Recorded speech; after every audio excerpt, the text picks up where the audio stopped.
Ok. Le sens du baptême. Il y a plusieurs sens, je vais rapidement les passer. Qu'est-ce que le baptême? Le baptême, c'est le signe, c'est un rite que tous les chrétiens du Nouveau Testament pratiquaient. Et on voit que tous les chrétiens du Nouveau Testament étaient baptisés. Et il y a deux rites. Alors, par rite, on entend une activité qui normalement se fait dans l'activité, dans la vie de tous les jours, et à laquelle on attache une signification différente. Normalement, on se baigne pour se laver.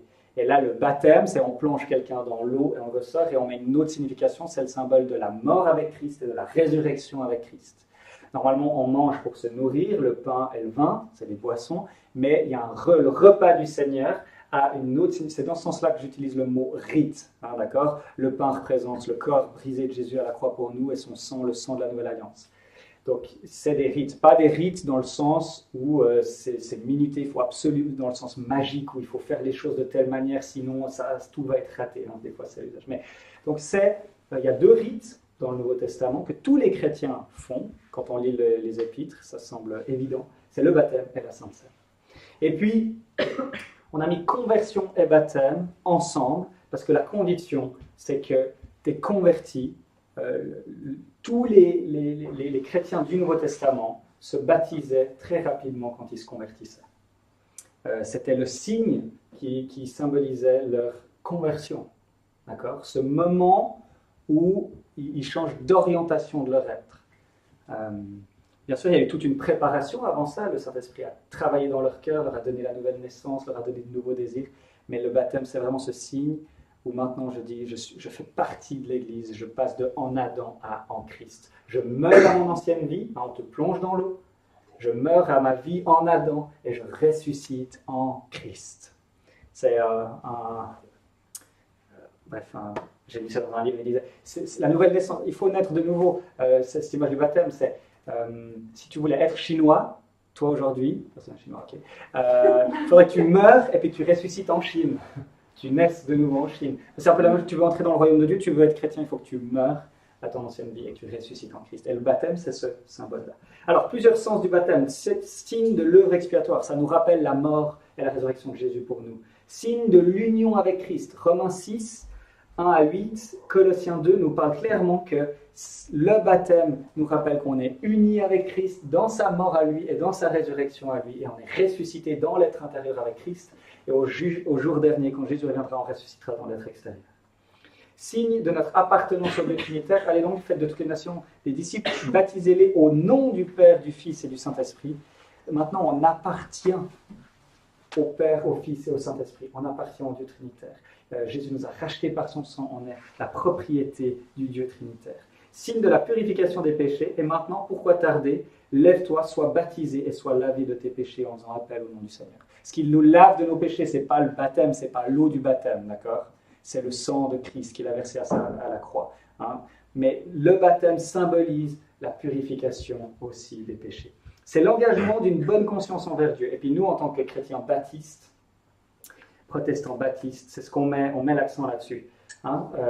Ce verset, il y a un article d'Henri Blocher qui explicite bien le verset, mais c'était une figure, nous aussi maintenant, nous sommes sauvés par un baptême qui ne consiste pas dans la purification d'une impureté physique, mais dans l'engagement d'une bonne conscience envers Dieu.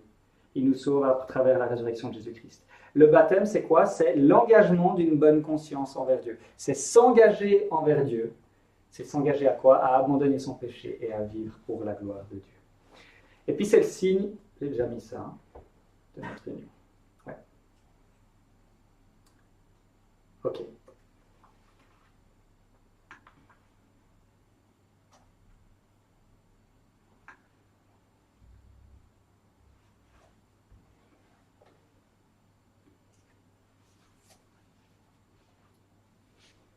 Donc, Jésus nous commande d'aller... Qu'est-ce que c'est que ça? Mais je peux pas, j'ai pas accès au truc. Super. Derrière, il y a un truc pour quitter. Voilà. Ok.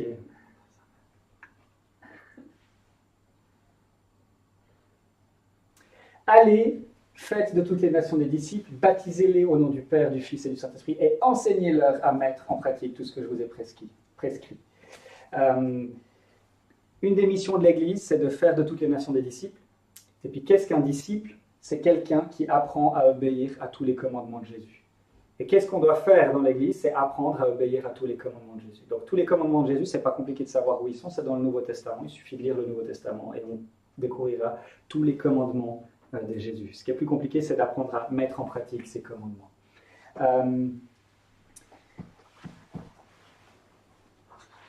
On a l'impression, on pourrait dire, mais c'est pas ça qui va remonter, mais Matthieu, il leur donne une sorte d'offre, un ordre. Il y a le baptême suivi par l'enseignement. Et puis dans certains milieux, le baptême est plus un certificat qu'une initiation. L'idée qu'on a ici, c'est que l'Église, c'est comme une école. Et puis c'est une école où on fait quoi? Où on apprend à obéir à Jésus dans tous les domaines de nos vies. Et tout comme dans une école, il y a différentes branches, le français, les maths, l'allemand, l'anglais. Et bien dans l'école qu'est l'Église, il y a différents domaines dans lesquels on va apprendre à obéir à Jésus. On va apprendre à obéir à Jésus dans notre gestion de notre argent, dans notre gestion de notre sexualité, de notre temps, de notre travail. Jésus a une volonté sur notre manière de considérer le travail et qu'est-ce que ça veut dire de travailler pour la gloire de Dieu dans n'importe quel métier. Et en fait, dans l'Église, il y a la volonté de Jésus, elle s'étend à tous les domaines de nos vies. Et puis l'Église, c'est une école où on apprend à obéir à Jésus, à comprendre sa volonté et on essaie de mettre en pratique sa volonté dans tous les domaines de nos vies. Et donc le baptême, avec cette définition-là, c'est pas un certificat, on dit « Ah bravo, t'as passé, maintenant t'es un vrai chrétien », c'est la fête d'accueil, c'est la fête d'inauguration. D'accord? Le baptême, c'est le croyant qui dit « Je veux apprendre à l'école de Jésus-Christ, je veux venir étudier dans cette école ». Et puis le baptême, c'est l'Église qui dit « On reconnaît que tu es un étudiant du Christ, que tu as vraiment envie d'étudier, d'apprendre à obéir à Jésus dans tous les domaines de ta vie ». Donc c'est les deux éléments. Le baptême, c'est à la fois l'étudiant qui souhaite, enfin la personne qui souhaite étudier là, qui dit je veux étudier là, j'ai compris ce qu'on étudiait, d'accord, je suis au clair avec qu'est-ce qu'on fait dans cet endroit. Et c'est aussi l'école qui dit on accepte cette personne pour venir étudier là parce qu'elle a bien compris ce qu'on avait envie de faire. Et tu as besoin d'avoir. Tu n'as pas besoin de savoir ni lire ni écrire pour entrer dans cette école. Il n'y a aucune compétence qui sont demandées. La seule chose qui est demandée, c'est d'avoir envie d'étudier là. Peu importe ton niveau, peu importe ce qui s'est passé dans ta vie, ce que tu as fait, pas fait, tout le monde peut venir étudier dans cette école, du moment qu'il a envie d'apprendre à obéir à Jésus dans tous les domaines de sa vie. D'accord? Donc, le baptême... Le baptême, c'est à la fois l'accueil de l'Église et puis l'engagement de la personne. C'est la personne qui dit « je veux étudier là, je m'engage à étudier là, je m'engage à écouter la Bible et à tout faire pour y obéir dans tous les domaines de ma vie ». Et puis c'est l'Église qui dit « bienvenue ». On reconnaît que tu as vraiment compris puis que tu as ta place dans cette école. Et puis c'est surtout pas un certificat. Le baptême, c'est pas un certificat. Et c'est souvent vécu comme ça dans nos églises. On dit « ah, il a fait ses preuves, il nous a prouvé qu'il était chrétien » et puis on met le stempel « baptisé ». C'est pas du tout ça en fait. Et puis c'est vraiment une perversion du baptême à mon avis que de voir le baptême comme cela. Donc, on est tous des apprentis à des niveaux différents. Hein, il n'y a pas des classes de chrétiens. Il n'y a pas il y a pas des castes de chrétiens. On est tous des étudiants à l'école de Christ, et puis il y en a qui ont plus appris d'autres, et puis qui sont plus conformes à Christ. Il y a une notion de maturité. Mais il n'y a pas de sorte de chrétiens. On est tous des étudiants, mais évidemment dans des niveaux différents. Ok. Et donc le job de l'Église, c'est vraiment imaginer quelqu'un qui vient et puis qui dit, vous êtes responsable de la HEP, et puis il y a quelqu'un qui vient et puis qui dit, ah moi j'ai envie de me former pour être ingénieur. Bah, vous allez lui dire, c'est pas là qu'il faut venir, il faut aller à l'école d'ingénieur. Qui dit, mais non, insiste, moi je veux être là, je trouve ça cool, il y a une bonne ambiance, etc. Et il va falloir insister pour lui dire, non, écoute, ce qu'on fait ici, c'est qu'on forme des profs, on ne forme pas des ingénieurs. Ça, c'est les cas de figure qui peuvent arriver, où l'Église a ce rôle-là de dire non, c'est pas un bon lieu pour toi. L'autre cas de figure, c'est... bon, je sais plus, mes trucs là, ils sont pas... L'autre cas de figure, c'est des gens, quelqu'un qui dit « Ah, moi, je veux étudier à la HEP, mais alors ces cours-là, ça ne m'intéresse pas du tout, donc je ne viendrai pas. » Et puis là, ça sera dire non, en fait, la formation inclut tous les cours, donc tu viens à tous les cours. Et pareil avec l'Église. Quelqu'un qui dit « Ah, moi, ça m'intéresse, mais alors obéir à Jésus sur ma gestion de mon argent, ou de mon temps, ou de la sexualité, quand même, ça va trop loin, ça, c'est exclu. » Alors on va dire, écoute, c'est que tu n'as pas bien compris le baptême.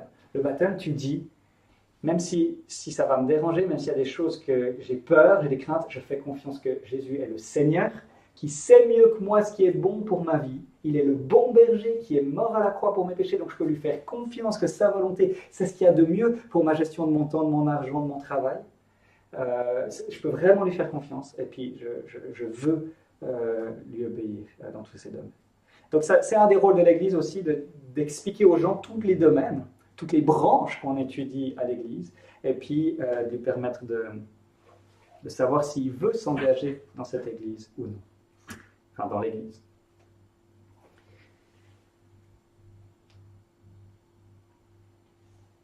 Ok. Dans tout le Nouveau Testament, le présupposé, c'est que tous les chrétiens sont baptisés. Il n'y a pas de chrétien pas baptisé, c'est presque un synonyme. On voit ça quand on lit les lettres, parce que Paul, il écrit aux Romains, qu'il n'avait jamais vu, mais il donne l'image du baptême. Ignorez-vous que vous avez été baptisés en Jésus, puis il explique la signification. Son présupposé, c'est que tous les chrétiens, ils ont été baptisés. Et puis il y a plein d'autres exemples où on voit que dans le Nouveau Testament, les gens...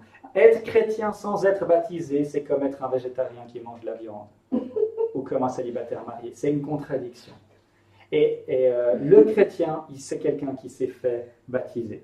Et puis, voilà, se dire chrétien sans vouloir se faire baptiser, c'est incohérent. Et puis, l'invitation, c'est quand même de dire, mais en fait, si j'ai compris ce que c'est cette signification, si j'ai vraiment envie d'obéir à Jésus, alors, enfin, vous voyez, le côté, il y a des chrétiens qui disent, ah, mais moi, je suis Jésus, mais j'ai pas envie de me faire baptiser, c'est un peu bizarre de me foutre dans l'eau, enfin, tout ça, j'ai pas très envie. Mais en fait, c'est que tu n'as pas bien compris. Si vraiment tu dis, moi je veux suivre Jésus, alors ce que j'ai envie, c'est d'obéir à tous les commandements de Jésus. Et il se trouve qu'un des commandements de Jésus, c'est de me faire baptiser. Donc, ça n'a pas de sens de dire, je veux obéir à Jésus, mais je ne veux pas me faire baptiser. Ok. Ce qu'il y a là, et puis on ne va pas avoir le temps, mais c'est que une des thèses, puis là c'est un article, la thèse c'est que dans le Nouveau Testament, la conversion implique 5 éléments ou aspects intégralement liés qui se produisent tous au même moment, souvent le même jour. Et puis cet auteur, il dit, donc ces 5 éléments sont la repentance, la foi, la confession par l'individu, la régénération ou le don du Saint-Esprit, la nouvelle naissance, et puis le baptême par un représentant de la communauté chrétienne. Alors, je vais aller très vite, mais il dit, voilà, dans le Nouveau Testament, quand quelqu'un se convertit, son présupposé, c'est qu'il y a toujours ces 5 éléments. Et après, dans son article, il montre qu'il y a des passages où on voit la foi et le baptême qui sont associés, la repentance et le baptême, la foi et la régénération, qu'à chaque fois, l'un de ces 5, ils sont présents ensemble. Et puis, je vais très vite, je suis désolé. La conclusion, donc là, si vous voulez regarder, ça vous intéresse. La conclusion, c'est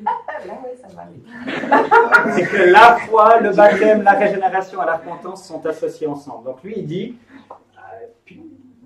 voilà, il démontre, et je le trouve assez convaincant, c'est que des fois, il n'y a que les deux, mais pour lui, il dit, en fait, c'est toujours quand il y en a un des deux, ou 2 sur les 5, 1 sur les 5 ou 2 sur les 5 qui sont présents, ça présuppose tous les autres. Parce que c'est 5 éléments qui sont liés au baptême. Alors, on pourrait débattre de ça. Je pense que ça tient la route. Ça me semble évidemment cohérent. Donc, et pour lui, il dit, en fait, on est sauvé par la conversion. Personne ne sera sauvé autrement que... C'est le salut qui vient. Donc, comme on est sauvé grâce à l'œuvre du Dieu Trinitaire, et comme on est sauvé par la conversion. Et la conversion implique ces 5 éléments. Et puis, qu'est-ce qu'on fait? Là, je suis en train de me dire que c'est bizarre parce que dans mes notes, qu'est-ce qu'on fait en tant que chrétien pour que quelqu'un se convertisse? On lui annonce l'évangile. Et puis, parce que Dieu a choisi que les gens se convertissent en réponse à la bonne nouvelle, donc on annonce l'évangile. Et on prie comme des fous pour que le Saint-Esprit les fasse passer de la mort spirituelle à la vie. C'est ces choses qu'on fait pour annoncer l'évangile. Qu'est-ce qu'on fait? Quelle est notre responsabilité en tant que chrétien? C'est d'aimer les gens, de leur annoncer l'évangile, de prier pour que le Saint-Esprit touche leur cœur, et puis de les inviter à la conversion, les inviter au baptême. C'est à ça qu'on les invite. On les invite à venir apprendre à l'école de Jésus, à obéir à tous les commandements de Jésus dans tous les domaines de leur vie. Et tout appel qui se ferait dans une salle, ça devrait être ça, ça devrait être hyper clair. Si tu t'avances, c'est que tu veux te convertir, c'est que tu as envie d'obéir à Jésus dans tous les domaines de ta vie, parce que tu es touché par la grâce du salut offert par sa mort et sa résurrection. Et puis on termine avec une image. Ok.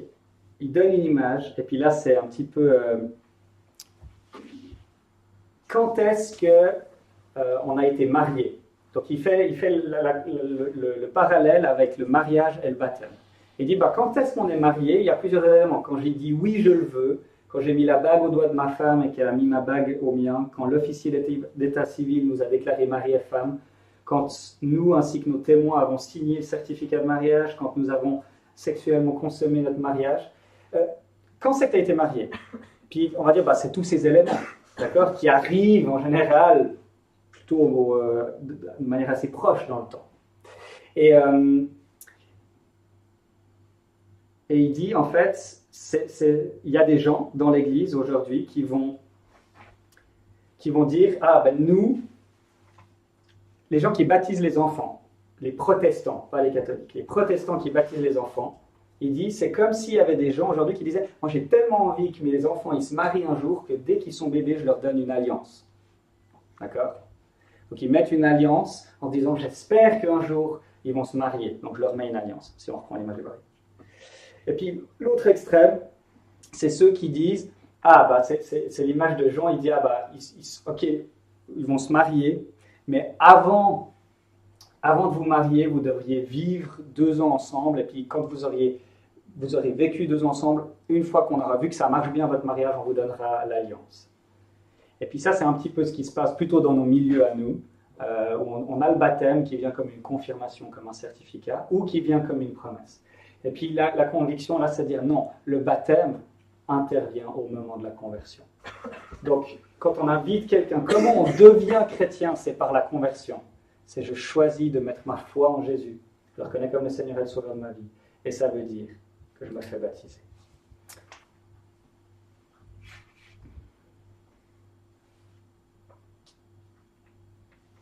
Donc voilà, j'ai un petit peu mélangé la fin. Donc pour nous, je pense que notre responsabilité, c'est de présenter l'Évangile clairement. Et puis d'inviter les gens à la conversion, en sachant que les gens ne peuvent pas se convertir à moins que le Saint-Esprit agisse avec puissance dans leur vie.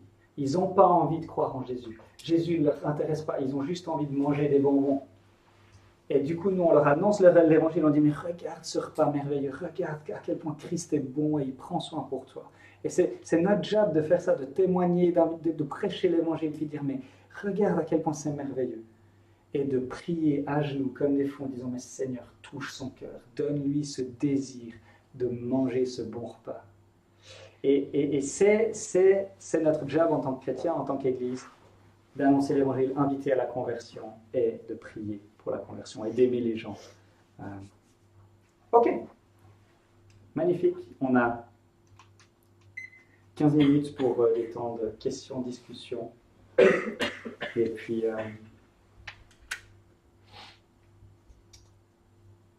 voilà.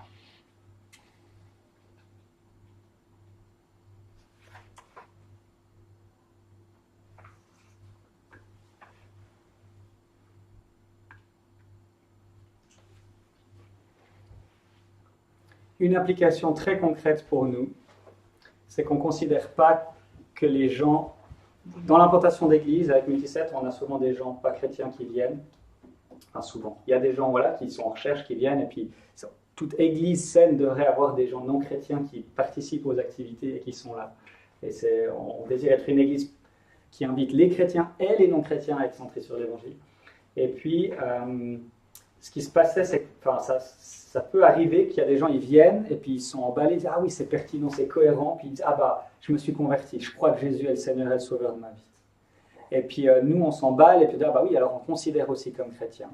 Et puis moi, je remarque enfin, maintenant, ce qu'on fait, c'est que on dit ah c'est super, tu crois que Jésus est le Seigneur et le Sauveur de ta vie. Eh bien écoute, nous, à l'Église, on considère que tu es chrétien quand tu t'es fait baptiser. Et puis, est-ce que tu serais d'accord de découvrir ce que c'est, en fait, se convertir vraiment, qu'est-ce que ça veut dire?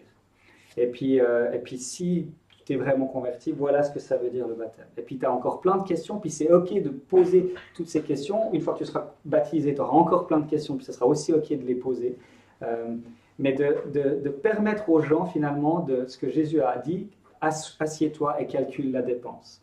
Et je crois qu'on doit, dans notre culture, prendre conscience que les gens n'ont plus aucune notion de la Bible. Les grandes conférences avec Billy Graham qui venaient, puis il y avait des gens qui se convertissaient, c'était des gens qui avaient grandi dans l'Église, qui connaissaient la Bible. Ils savaient que Dieu les avait créés, ils savaient qu'ils étaient pécheurs, ils avaient l'histoire de la Bible en tête.